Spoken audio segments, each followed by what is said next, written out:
का हो power star, अब साड़िया भी ट्रेंड, झमकावला से ना हो, पावर यही से शुरू होला अब यही खत्म। तो भैया पावर स्टार पवन सिंह ने एक और तहलका मचा देने वाला गाना यूट्यूब पे लान के पटक दिया, जिस गाने का नाम है सड़िया। फिर से के पड़ जाए। सबसे बड़ी बात ये बता दें कि भैया इस गाने का 1 घंटे में भी मात्र से मात्र 5,000 ही था, लेकिन इस गाने का 2 घंटे होते इस गाने का व्यू 1,13,000 पहुंच गया था। लेकिन अब इस गाने को आए हुए 6-7 घंटे हो गया है और गाने का व्यू 5 लाख पार कर चुका है। और ये गाना आया है आदिशक्ति फिल्म्स पे और इस गाने को गाए हैं पावर स्टार पवन सिंह और शिवानी सिंह। और पावर स्टार पवन सिंह के साथ पहली बार एक एक्ट्रेस ने काम किया है जिनका नाम है पलक वर्मा। वो पहली बार पावर स्टार पवन सिंह के इस गाने में नजर आ रही हैं और इस गाने में पहली बार ही म्यूजिक डायरेक्टिंग दिए है श्याम सुंदर। मतलब पावर स्टार पवन सिंह लगातार अपने नए गाने में नए लोग को एंट्री दे रहे हैं, तो भैया पावर स्टार है।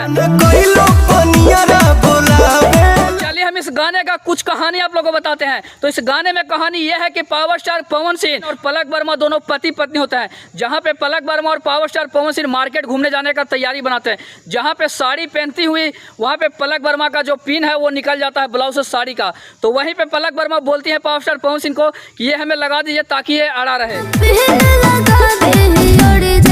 तो वहीं पे पावर स्टार पवन सिंह बोलते हैं कि जब हम सड़िया पे नजर मारेंगे तो सड़िया फिर से पहनना पड़ेगा। फिर से के पड़ जाए। तो भैया मतलब क्या गाना है पावर स्टार पवन सिंह का, ये एक रोमांटिक सॉन्ग है। जरे गाना बारिश में शूट किया गया है, जहां पे पलक वर्मा है जो नीचे लेटी हुई है, वहीं पे पावर स्टार पवन सिंह ऊपर से नजर आ रहे हैं, जहां पे वो किस करते हुए नजर आएंगे आप लोग को। तो ये भैया एक रोमांटिक सॉन्ग है पावर स्टार पवन सिंह का, जो गाना यूट्यूब पे आन के तहलका मचा दिया। तो भैया पावर स्टार है, इनको पीछे ना कोई खड़ा है ना आगे। मतलब इस गाने का बैकग्राउंड देखिए, क्वालिटी देखिए, मतलब क्या नजर आ रहा है पावर स्टार पवन सिंह और पलक वर्मा। मतलब इसमें पावर स्टार पवन सिंह का हेयर स्टाइल देखिए और वहीं पे पलक वर्मा का साड़ी का पहनावा देखिए, मतलब दोनों ब्लैक ब्लैक पहनकर शेर और शेरनी नजर आ रहे हैं इस गाने में। तो बाबू जितने लोग झमका रहे हैं तो झमकाते रहो, पावर स्टार पवन सिंह चमका के निकल जाएंगे। तो भैया पावर स्टार है, वो कुछ भी कर सकते हैं, कैसा भी गाना लाए उनका गाना ट्रेंड पे ही जाएगा। तो पावर स्टार पवन सिंह के जितने भी फैन होंगे तो इस वीडियो को दूर दूर तक शेयर कीजिए, ताकि लोगों को पता चले कि भैया पावर स्टार पवन सिंह लगातार 2024 में रिकॉर्ड खड़ा कर रहे हैं।